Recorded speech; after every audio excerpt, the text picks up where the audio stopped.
ಪೋಷಕರೇ ಎಚ್ಚರ. ಈ ಒಂದು ವಿಡಿಯೋನ ಸೂಕ್ಷ್ಮವಾಗಿ ಗಮನಿಸಿ. ಇದು ನಡೆದಿರೋವಂಥದ್ದು ಮಾರ್ಚ್ 30ನೇ ತಾರೀಕು ಬನಶಂಕರಿ 2ನೇ ಹಂತದಲ್ಲಿ.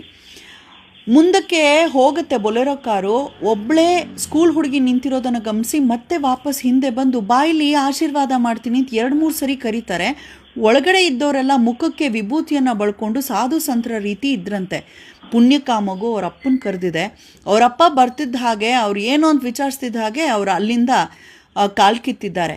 ಆದರೆ ದಯವಿಟ್ಟು ನಿಮ್ಮೆಲ್ಲರಲ್ಲೂ ಒಂದು ಪ್ರಾರ್ಥನೆ ಏನಪ್ಪ ಅಂತ ಹೇಳಿದ್ರೆ, ನೋಡಿ ಈಗ ಬೇಸಿಗೆ ರಜಾ ಪ್ರಾರಂಭ ಆಯಿತು. ಮಕ್ಕಳು ಯಾರೂ ಮನೇಲಿ ಇರೋದಿಲ್ಲ, ಬೀದಿಲಿ ಆಟ ಆಡಬೇಕು ಅಂತ ಹಠ ಮಾಡ್ತಾರೆ. ಹಾಗೊಂದು ರೀತಿ ಆಟ ಆಡಬೇಕು ಅಂತ ಹೇಳಿದ್ರೆ ದಯಮಾಡಿ ಪೋಷಕರು ಇಲ್ಲದೆ ಮಕ್ಕಳನ್ನು ಮಾತ್ರ ಬೀದಿಯಲ್ಲಿ ಬಿಡಬೇಡಿ. ನಮ್ಮ ಜಾಗರೂಕತೆ ನಮ್ಮ ಕೈಯಲ್ಲಿರಲಿ. ಇದು ಬರೀ ಬೆಂಗಳೂರಿನ ಕತೆ ಅಲ್ಲ, ಎಲ್ಲ ಕಡೆನೂ ಮಕ್ಕಳ ಕಳ್ಳರ ಕಾಟ ಹೆಚ್ಚಾಗಿದೆ. ಈ ಒಂದು ವಿಡಿಯೋ ಎಲ್ಲ ಕಡೆ ಹಾಕಿದ ಮೇಲೆ ನಾವು ಗಮನಿಸಿದ್ದು ಇದು ಕರ್ನಾಟಕದ ಗಾಡಿ ಅಲ್ಲ. ಜೊತೆಗೆ ತುಂಬ ಜನ ರಿಪ್ಲೈ ಮಾಡಿದ್ದೇನಪ್ಪ ಅಂತ ಹೇಳಿದ್ರೆ, ಹೌದು ಇದು ನಮ್ಮನೆ ಹತ್ರನೂ ನಾವು ನೋಡಿದ್ದೀವಿ, ಅಲ್ಲಲ್ಲಿ ನಿಲ್ಲಿಸಿರ್ತಾರೆ ಏನೋ ಗಮನಿಸ್ತಿರೋ ರೀತಿ. ಇನ್ನು ಕೆಲವ್ರು ಹೇಳಿದ್ದೇನಪ್ಪ ಅಂತ ಹೇಳಿದ್ರೆ, ಸ್ಕೂಲ್ಗಳ ಹತ್ರ ಪಾರ್ಕ್ಗಳ ಹತ್ರ ನಾನು ಈ ಗಾಡಿನ ನೋಡ್ತಾನೆ ಇರ್ತೀನಿ ಯಾವಾಗಲೂ ಅಂತ. ಅವ್ರ ಇಂಟೆನ್ಷನ್ ಏನು ಎತ್ತ ಗೊತ್ತಿಲ್ಲ. ಆದರೆ ನಮ್ಮ ಒಂದು ಎಚ್ಚರದಲ್ಲಿ ನಾವಿರೋಣ.